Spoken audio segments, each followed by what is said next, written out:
Thank you for joining us for our discussion of the stone wall.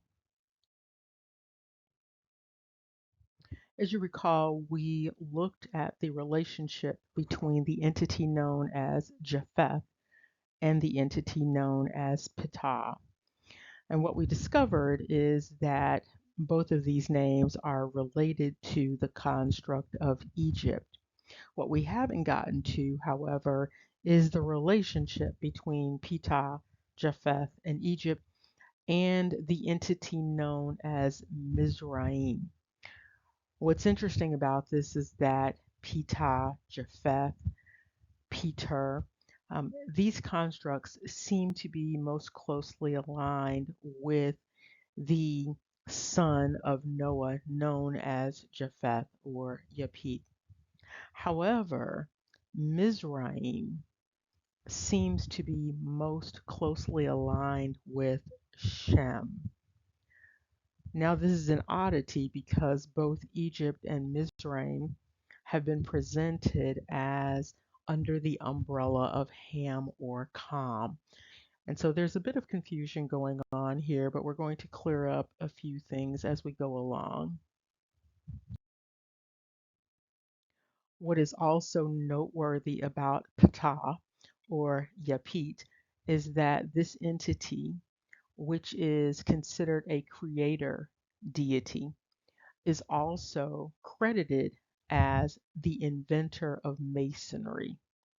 And this entity, Ptah, Yaphet, is associated with the Apis bull. And so this particular bull that we've looked at before is considered a part of the entity known as Ptah. So they are one and the same.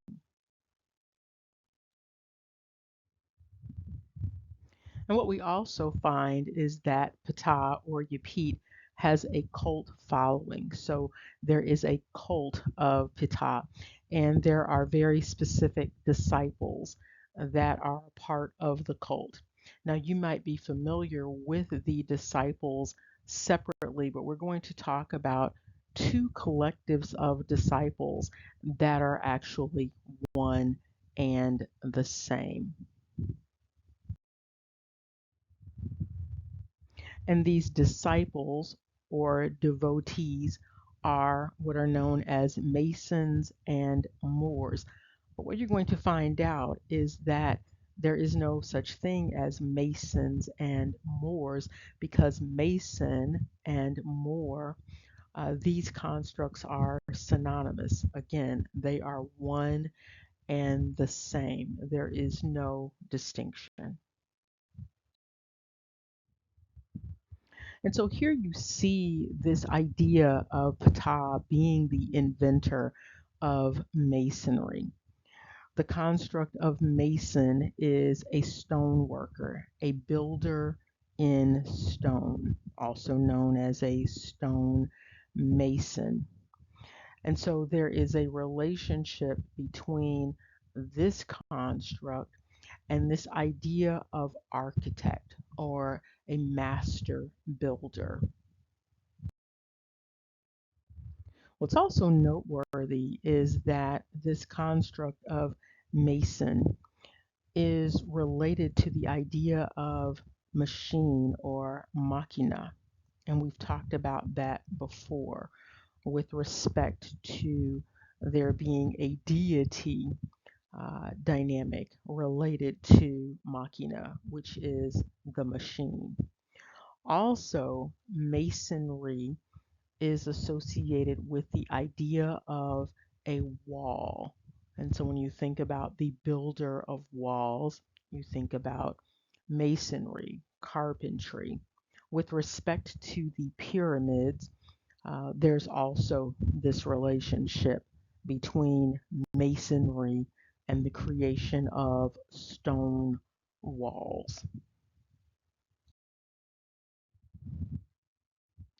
Now, interestingly, this construct of Mason, that word, is coming from the Germanic through the Old French into the English. And what we have is this construct of make, M-A-K-E. And so if you recall, we've discussed make before with respect to a number of entities in Scripture, specifically Esau. Okay. And so what you have here is this etymology relationship between mason and make or made. And so there is this idea of crafting. Now, crafting can take many forms. And with respect to these entities that are considered disciples of PTAH, the idea of crafting is tied to this construct of creating, authoring, producing. And now you can see very clearly this relationship and how these two constructs are one and the same. And so we turn our attention again to Germanic or Germany. And what we find is that the word MOOR means wall. And it is thought to have originated based upon this construct of a builder of stone walls. Okay. And so the word MOOR is synonymous with builder of stone walls. In other words, masonry. What you also see here with respect to this history of this family name Moore, which is Maurer, and of course there are variations.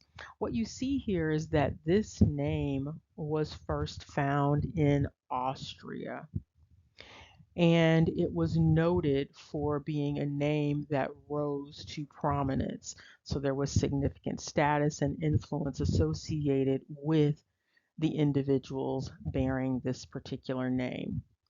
And these individuals were elevated to ranks of, no surprise, nobility.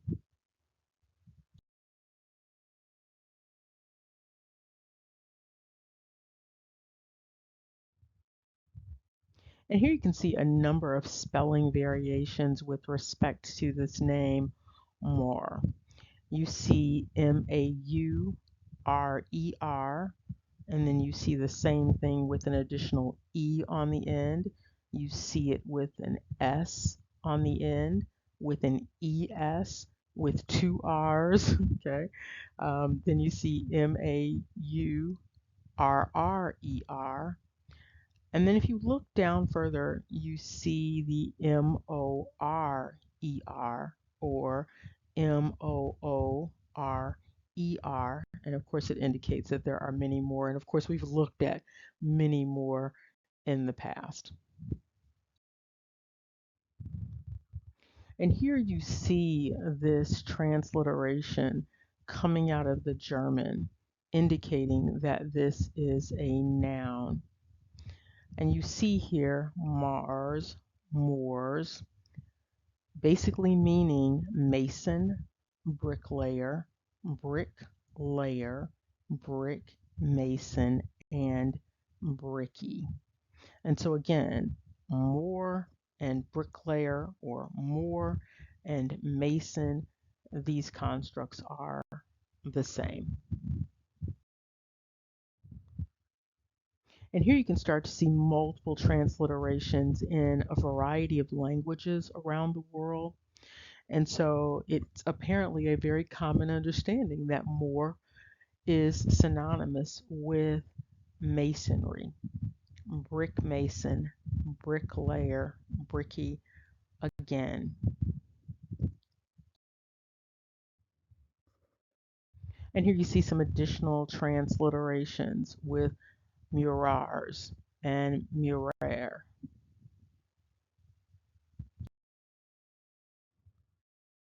And here you see additional transliterations with respect to Mar. You see Murari and Murer, and a variety of transliterations, some of them not as clear on the surface, like Zadar.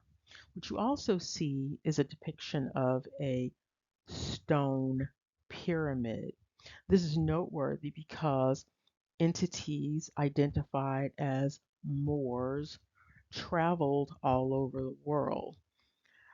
And all over the world, you find these images, these pyramid shapes, these mounds that correspond to the various places that Moors have popped up.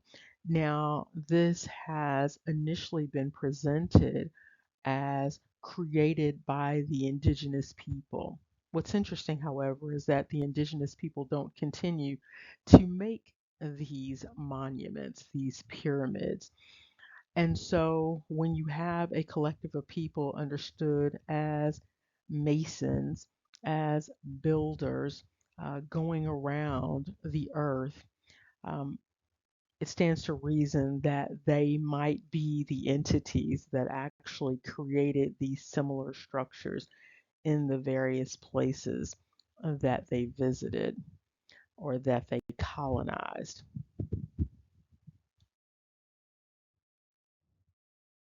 And so here we see with various languages these transliterations, and it sort of just jumps out. You can see that there is this clear relationship across languages between this construct of mason or bricklayer and Moor. You see this with the German. And here you see this transliteration of Mason between the French and the English. And you can see that it relates to this idea of not only builder, but the actual word architect. And here you can see this translation from the English as mason into the Italian, and you see words like muratrice. Okay, so you see that construct of Moor or Mura relating to this idea of Mason. That's the translation, that's the transliteration. You also see an indication that a Mason might be free or a Moor might be free down at the bottom.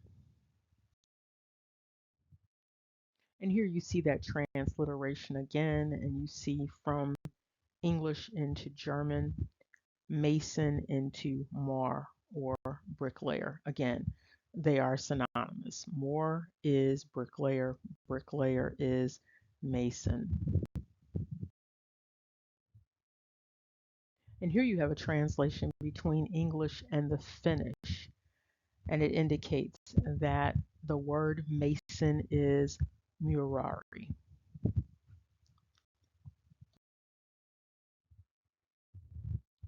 And here you see another interesting transliteration with Moor not only being related to bricklayer, but that other transliteration that we've looked at before, that construct of mayor or major or warden.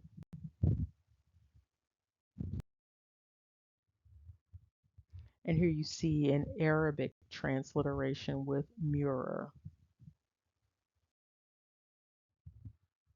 Moving on to the Dutch, we see Mauer in English, with a transliteration into the Dutch being essentially the same, Mar.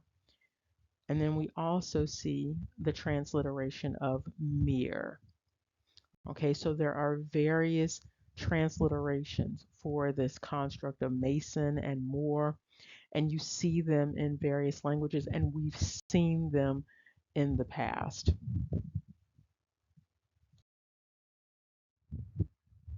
And here in Haitian Creole, you see the Moor, Maurer, translating to the word more, Moor.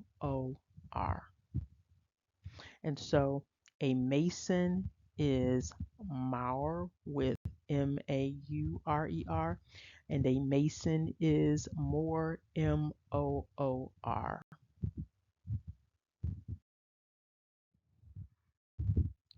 And here we have additional transliterations in the Hausa language.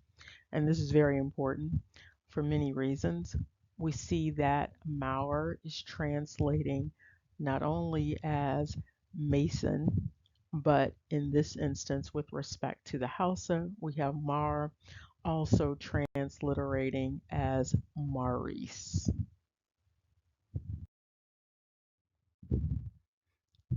And this discussion wouldn't be complete without addressing the Scots Gaelic.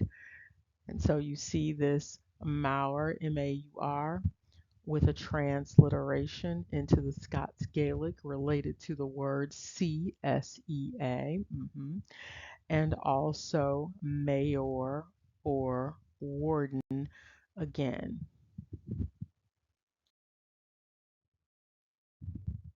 And the Igbo have an interesting transliteration with the Maur also translating as Mara, M-A-R-A, translating as the construct of know.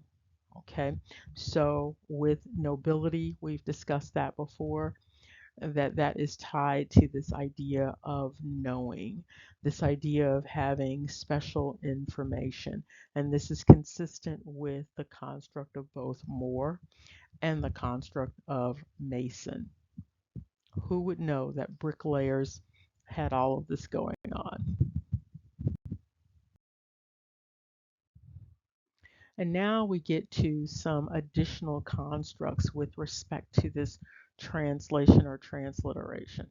And so we also see that not only do we have Mauer coming out of the German, but we have Freimauer, essentially free Moor. And a free Moor is the same as a Mason that is free. And you can see the transliteration going into the Portuguese. And here you see that transliteration, translation of Freimauer going into the English, and you see the word Masonic. You also see the word Freemason. You also see Steinmetz. And so all of these are transliterations of this German Freimauer or Freemoor. And here you see a similar transliteration going from German into the Igbo. And also in the Igbo, you see Mason and free. And here in Russian, you also see this construct of masonry in the translation. Going from the German into the Yoruba, you have the same transliteration. What's noteworthy is that there are a number of words that are English words that are found unchanged with respect to the Igbo and the Yoruba. It's an interesting notation, and you see it multiple times with various words. And so it's the same word. There's no translation, no transliteration. It's just the exact same word in those languages.